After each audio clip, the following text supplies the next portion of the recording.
Hello friends, नमस्कार। मैं हूं विनीत कुमार और आप देख रहे हैं यूट्यूब चैनल थिंक ज्योग्राफी। आज हम कक्षा 6 के भूगोल के विषय में बात करेंगे, जो सामाजिक विज्ञान के अंतर्गत आता है।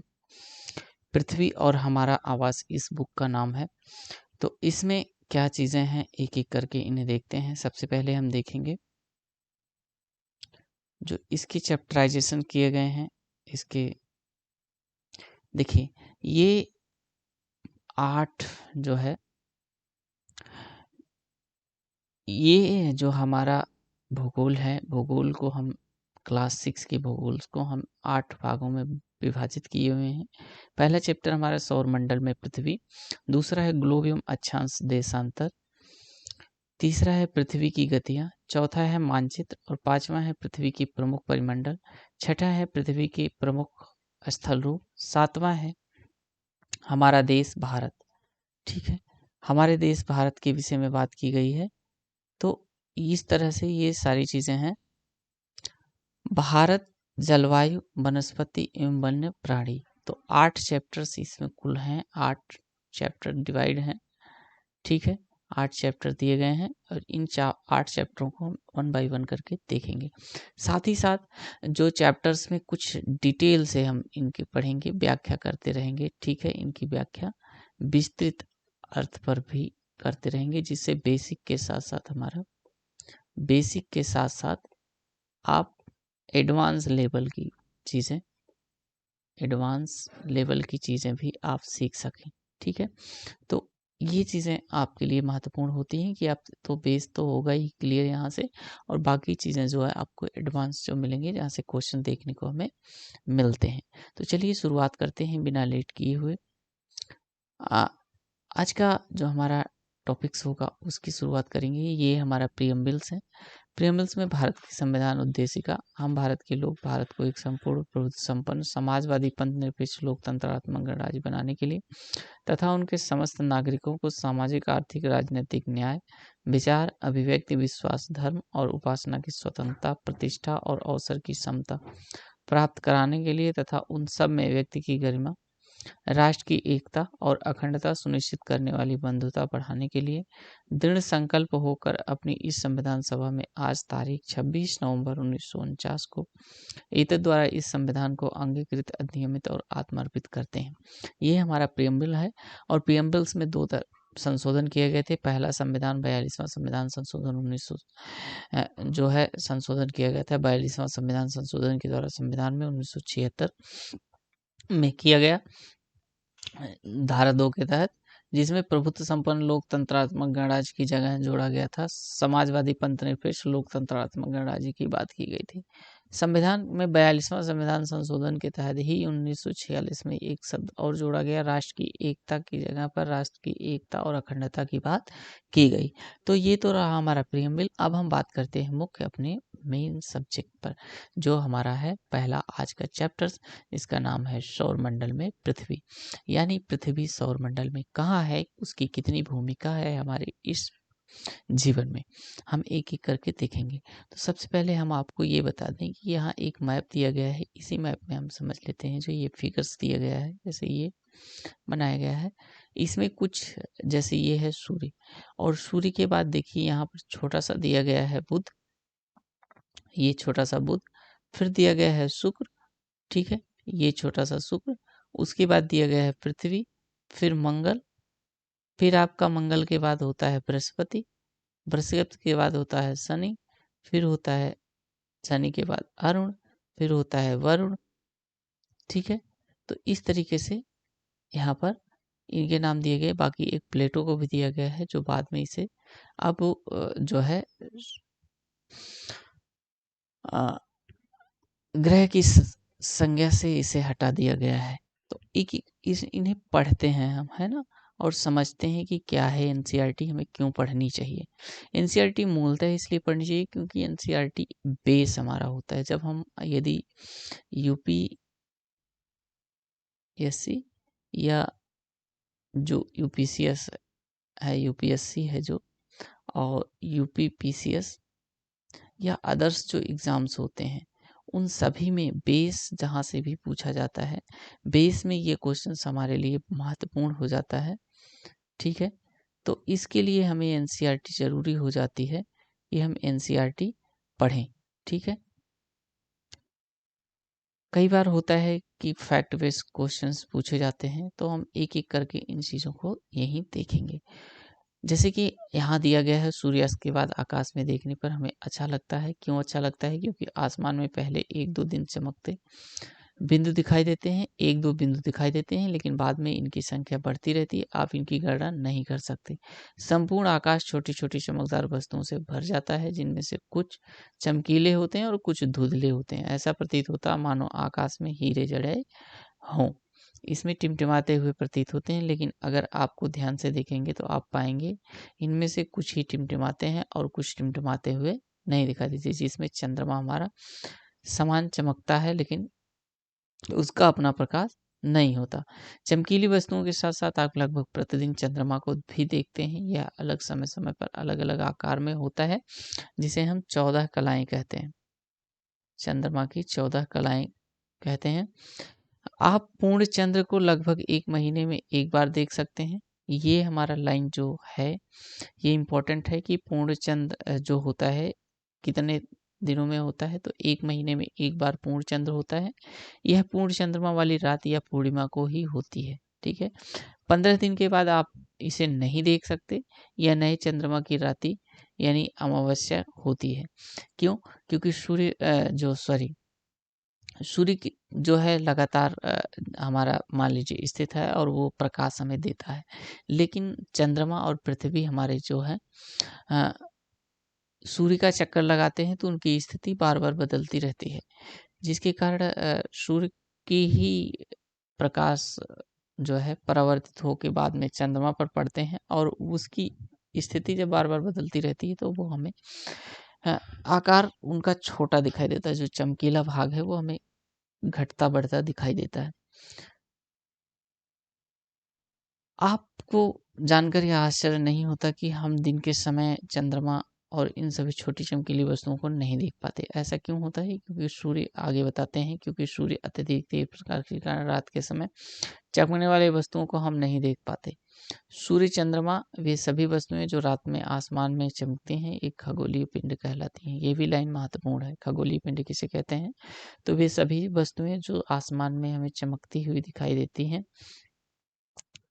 ठीक है, वो खगोलीय पिंड कहलाते। कुछ खगोलीय पिंड बड़े आकार और एवं गर्म होते हैं। ये गैसों से बने होते हैं। इनके पास अपनी ऊष्मा और प्रकाश होती है। वे बड़ी मात्रा में क्या करते हैं? ऊष्मा उत्सर्जित करते हैं। इन खगोलीय पिंडों को तारा कहा जाता है, जिसमें सूर्य भी एक तारा है। तो सूर्य एक खगोलीय पिंड है, जिनका अपना प्रकाश होता है, और उनको हम तारा कहते हैं। इन्हीं स्टार्स में से हमारा सूर्य है, जो पृथ्वी के सबसे नज़दीक स्टार है। ठीक है?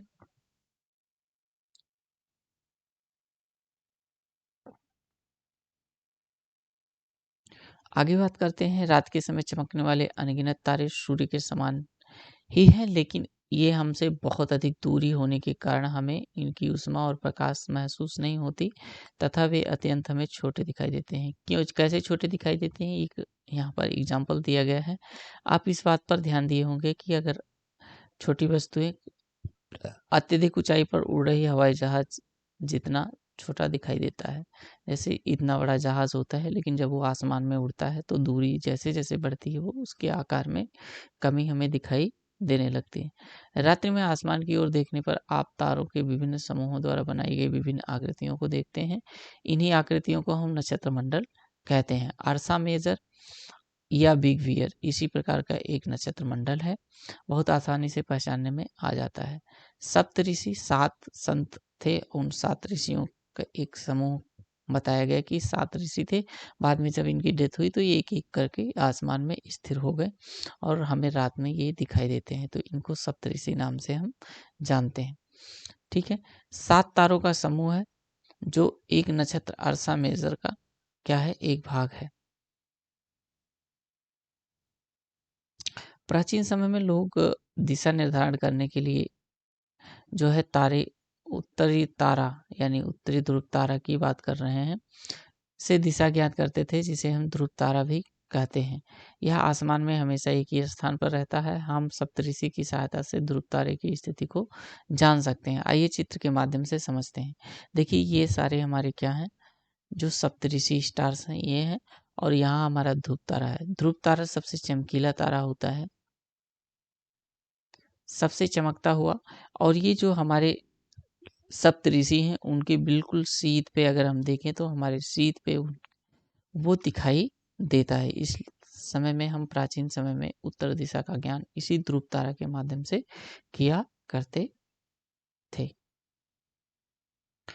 आगे कह रहे हैं कुछ खगोलीय पिंडों का अपना प्रकाश और ऊष्मा नहीं होता, वे तारों के प्रकाश से प्रकाशित होते हैं। ऐसे पिंड को हम ग्रह कहते हैं। क्या कहते हैं? ऐसे पिंड को हम ग्रह कहते हैं। ग्रह के अंग्रेजी शब्द प्लेनेट को कहते हैं। ग्रीक भाषा में प्लेनेटाइड शब्द से बना होता है, जिसका अर्थ होता है परिभ्रमक, अर्थात चारों ओर घूमने वाला। जिस तरह से हमारी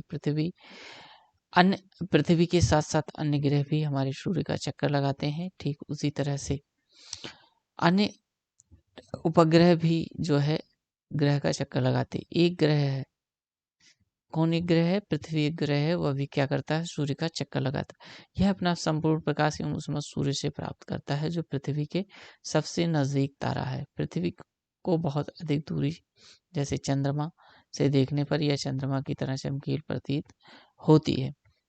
ठीक है, आपको बताते चलें कि एक यहाँ पर रोचक तथ्य दिया गया है, जिसमें बृहस्पति, शनि और यूरेनस के चारों ओर एक छल्ले की बात की गई है।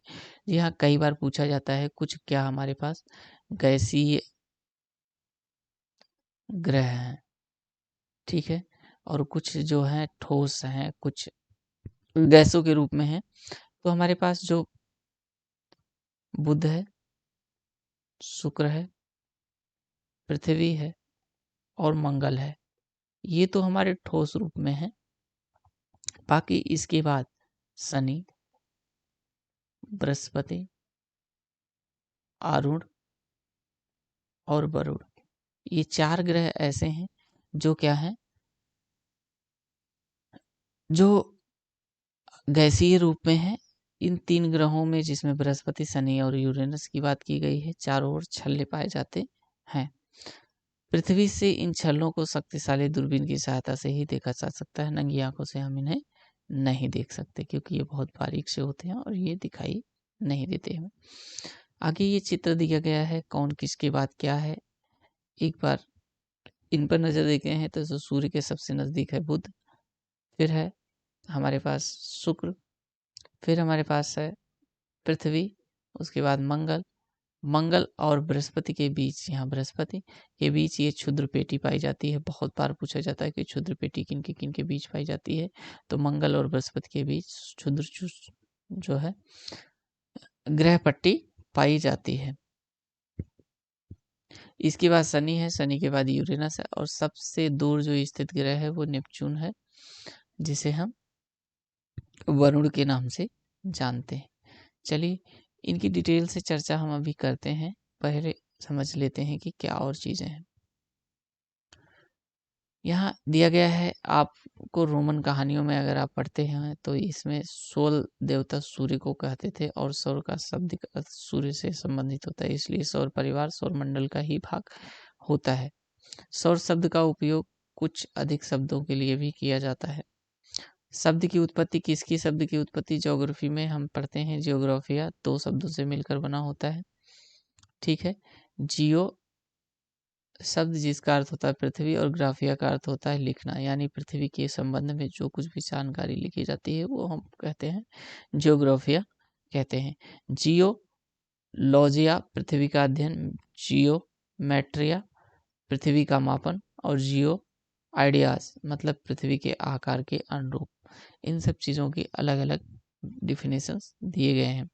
अब हम बात करते हैं आज अपने इन ग्रहों में, जो हमारी पृथ्वी है उसके समान ही 7 ग्रह और है, यानी टोटल कुल 8 ग्रह हैं पृथ्वी को लेकर, और सूर्य के प्रकाश से ही ऊष्मा प्राप्त करते हैं। साथ ही साथ इनके कुछ अपने चंद्रमा भी होते हैं जिन ग्रहों के, ठीक है। अब सौर मंडल की हम बात करते हैं।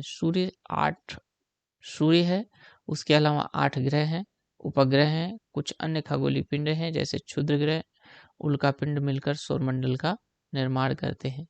उसे हम सौर परिवार का नाम देते हैं, जिसका मुखिया कौन है? सूर्य है।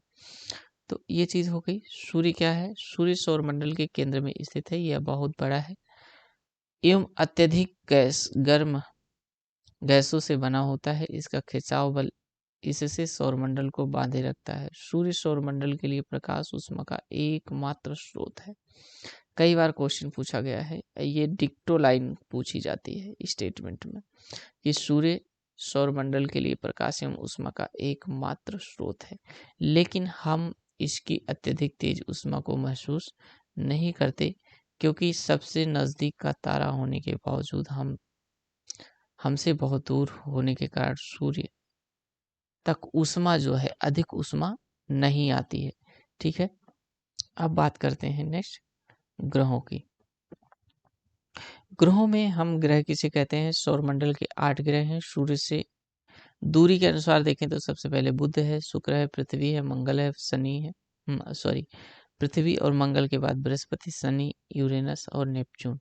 इसे आप सबसे पहले बुध छोटा ग्रह, बुध, शुक्र सबसे चमकीला ग्रह, पृथ्वी, मंगल, बृहस्पति, शनि, यूरेनस, नेपच्यून है। यानी यूरेनस अरुण, नेपच्यून का अर्थ होता है वरुण। आप जाने इन चीजों को। सौरमंडल सभी 8 ग्रह के निश्चित पथ पर क्या करते हैं? सूर्य के चक्कर लगाते हैं। किस रूप में चक्कर लगाते हैं? तो दीर्घवृत्ताकार में ये चक्कर लगाते हैं। जिस पथ पर ये चक्कर लगाते हैं उसे हम कक्षा कहते हैं। कक्षा कहते हैं यानी अपने अक्ष पर ये घूमते रहते हैं। ठीक है, बुध सूर्य से सबसे नजदीक है और अपनी कक्षा में सूर्य के चारों ओर चक्कर लगाने में केवल 88 दिन का समय लेता है। शुक्र को पृथ्वी का जुड़वा बहन माना जाता है, क्योंकि इसका आकार और आकृति लगभग पृथ्वी के समान है। अभी तक प्लूटो भी एक ग्रह के रूप में माना जाता था 2006 के पहले, लेकिन 2006 से इसे निकाल दिया गया। परंतु अंतर्राष्ट्रीय खगोलीय संगठन की एक बैठक के बाद यह निर्णय लिया गया था कि यह क्या है? खगोलीय पिंड है, केवल यह ग्रह नहीं है। अतः इसे वर्तमान समय में हम बौने ग्रह के रूप में जानते हैं। अब हम बात करेंगे, चूंकि इस चैप्टर्स का नाम है सौरमंडल में पृथ्वी, तो सौरमंडल में पृथ्वी सबसे पहले हम पृथ्वी के विषय में ही देखेंगे। सूर्य से दूरी के हिसाब से पृथ्वी तीसरा ग्रह है। आकार में यहाँ पांचवा सबसे बड़ा ग्रह है। आकार में देखें तो पांचवा सबसे बड़ा, पर दूरी के हिसाब से देखें तो तीसरा सबसे बड़ा ग्रह है। यह ध्रुवों की ओर थोड़ी सी चपटी है। यही कारण है कि इससे आकार को हम भूभाग कहते हैं, जियोट्स की स्थिति कहते हैं। भूभाग का अर्थ होता है पृथ्वी के समान आकार। जीवन के लिए अनुकूल परिस्थितियां संभव केवल इस पृथ्वी पर है। बाकी अन्य ग्रह जो हमारे हैं, जैसे बुध है, शुक्र है, मंगल है, बृहस्पति है, शनि है, इन सब पे जीवन नहीं है। केवल एकमात्र ऐसा ग्रह है जिस पर जीवन हमें देखने को मिलता है। पृथ्वी ना तो अधिक गर्म है और ना ही अधिक ठंडी है। यहाँ पानी वायु उपस्थित है, जो हमारे जीवन के लिए अति आवश्यक होता है। वायु में जीवन के लिए आवश्यक गैसें जैसे ऑक्सीजन मौजूद होती है। इन्हीं कारणों से पृथ्वी सौरमंडल का सबसे अद्भुत ग्रह माना जाता है, क्योंकि एकमात्र ऐसा ग्रह जिस पर जीवन संभव होता है। अंतरिक्ष से देखने पर पृथ्वी हमें किस आकार में दिखाई देती है? किस कलर्स में? नीले रंग की दिखाई पड़ती है, क्योंकि 2/3 सतह पानी से ढकी होती है। दो सतह पानी से इसकी 2/3 सतह जो है, 2/3 सतह पानी से ढकी होने के कारण यह हमें नीली दिखाई देती है। अब बात करते हैं चंद्रमा की। तो चंद्रमा पृथ्वी का एकमात्र केवल उपग्रह है। चंद्रमा, इसका व्यास पृथ्वी के व्यास से केवल 1/4 है, यानी 1/4 है। यह इतना बड़ा इसलिए प्रतीत होता है क्योंकि यह एक हमारे ग्रह के अन्य खगोलीय पिंडों की अपेक्षा सबसे नजदीक होता है, इसलिए हमें यह बड़ा दिखाई देता है। यह हमसे लगभग 3,84,400 किलोमीटर 3,84,400 किलोमीटर दूर है। अब आप पृथ्वी से सूर्य एवं चंद्रमा की दूरियों की तुलना कर सकते हैं। चंद्रमा एक चक्कर में लगभग 27 दिन लगाता है पृथ्वी का पूरा करने में, और इतने ही समय में अपने अक्ष पर भी एक चक्कर पूरा कर लेता है। इसके परिणाम स्वरूप पृथ्वी से हमें चंद्रमा का केवल एक ही भाग दिखाई पड़ता है। चंद्रमा की परिस्थितियां जीवन के लिए अनुकूल नहीं है। यहाँ ना पानी है, ना ही वायु है। इसकी सतह पर पर्वत, मैदान, गड्ढे हैं जो चंद्रमा की सतह पर छाया बनाते हैं। पूर्णिमा के दिन चंद्रमा पर इनकी छाया को देखा जा सकता है। ठीक है, देखा जा सकता है। अब यहाँ कुछ हमारे पास तथ्य दिए गए हैं, उन तथ्यों को भी हम पढ़ लेते हैं। नील आर्मस्ट्रांग पहले ऐसे व्यक्ति थे जिन्होंने 21 जुलाई 1969 को 21 जुलाई 1969 को क्या किया? सबसे पहले चंद्रमा की सतह पर कदम रखा था। मालूम करो कि कोई भारतीय चंद्रमा पर गया। बाद में भी बहुत सारे लोग जो है चंद्रमा पर सॉरी उपग्रह क्या कहते हैं? एक खगोलीय पिंड है जो ग्रहों के चारों ओर उसी प्रकार चक्कर लगाता है जिस प्रकार ग्रह सूर्य के चारों ओर चक्कर लगाते हैं। देखो, ग्रह दो तरह से होते हैं, उपग्रह दो होते हैं। एक होता है मानव निर्मित और एक होता है प्राकृतिक उपग्रह। तो मानव निर्मित उपग्रह आज जो संचार और ये सारी व्यवस्थाएं, जो टेक्नोलॉजी का प्रयोग हम कर रहे हैं, उसमें मानव उपग्रह ही साथ में देता है, जिसे हम सैटेलाइट के नाम से जानते हैं। और इस सैटेलाइट्स को हम रॉकेट के द्वारा प्रक्षेपित करके पृथ्वी के ऑर्बिट्स में इसे पृथ्वी की कक्षा में प्रवेश करा के वहां पर इसे स्थिर करते हैं। अब बात करेंगे क्षुद्र ग्रहों की। क्षुद्र ग्रह तारों और ग्रहों के अतिरिक्त असंख्य छोटे छोटे पिंड भी सूर्य के चारों ओर चक्कर लगाते हैं, अतः इन्हें हम क्षुद्र ग्रह के नाम से जानते हैं। ये मंगल एवं बृहस्पति कक्षाओं के बीच पाए जाते हैं। वैज्ञानिकों के अनुसार क्षुद्र ग्रह के ही भाग होते हैं जो कि कुछ वर्ष पहले विस्फोट के बाद ग्रहों से टूटकर क्या हुए? अलग हुए थे। उल्कापिंड किसे कहते हैं? उल्कापिंड सूर्य के चारों ओर चक्कर लगाने वाले छोटे छोटे टुकड़े होते हैं पत्थरों के, और जिन्हें हम उल्कापिंड कहते हैं। कभी कभी ये उल्कापिंड पृथ्वी के इतने नज़दीक आ जाते हैं कि इनकी पृथ्वी पर गिरने वाली स्थिति होती है। कई बार ऐसा देखा जाता है, इस प्रक्रिया के दौरान कई बार ऐसा देखा जाता है, वायु के घर्षण के कारण तो संपूर्ण जो उल्कापिंड है वो आसमान में ही जल के राख हो जाता है। पर कई बार ऐसा होता है कि पूरी तरह से जो उल्कापिंड है वो जलता नहीं, तो वो धरातल पे आकर गिरता है, जो एक गड्ढे के रूप में इसका निर्माण करता है। ठीक है,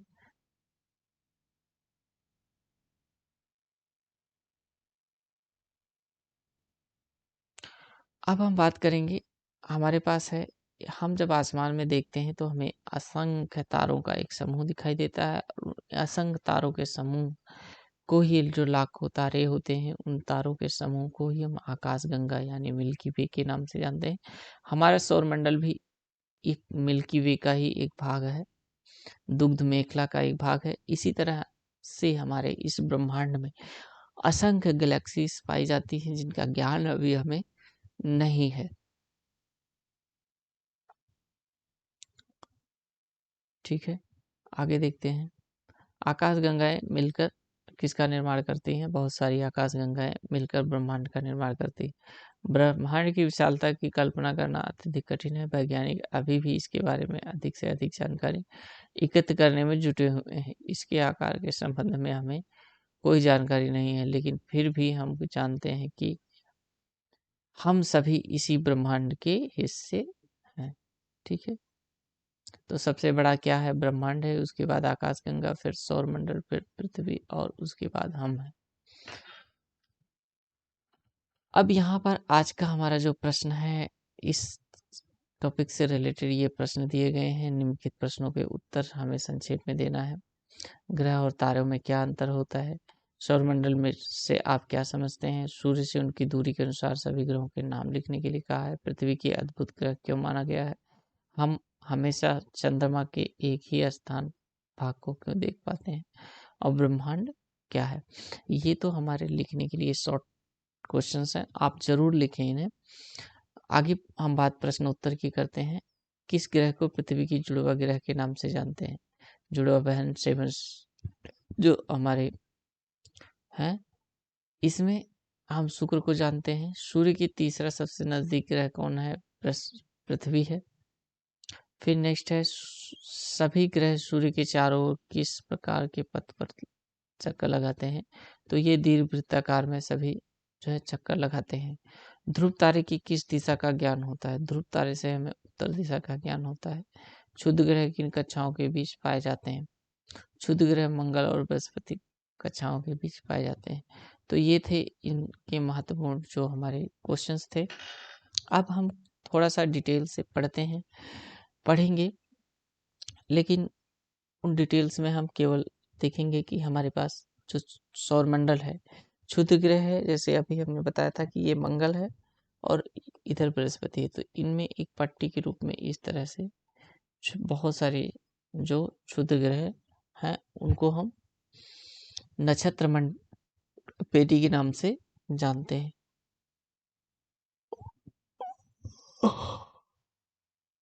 आगे कई बार क्वेश्चन पूछा जाता है पार्थिव ग्रह किसे कहते हैं? तो पार्थिव ग्रह का मतलब होता है पृथ्वी के समान ग्रह, यानी पृथ्वी जैसे ठोस है उस तरीके से जो हमारे ठोस ग्रह है। तो इसमें हमने देखा था पृथ्वी, बुध, शुक्र और मंगल, ये 4 ग्रह हमारे पार्थिव ग्रह हैं जो पृथ्वी के समान हैं। इसके बाद गैसीय ग्रह हमारे गैसीय ग्रह जो 4 अन्य ग्रह हैं, जिसमें हमारा शनि है, बृहस्पति है, अरुण है और वरुण है। तो ये हमारे ग्रह हैं जो सौरमंडल में हमें देखने को मिलते हैं।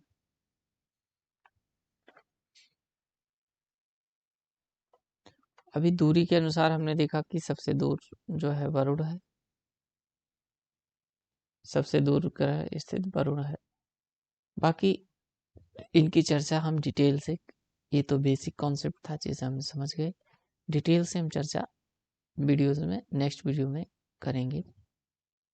Thanks for watching this video. मिलते हैं फिर नेक्स्ट वीडियो में नेक्स्ट चैप्टर्स के साथ।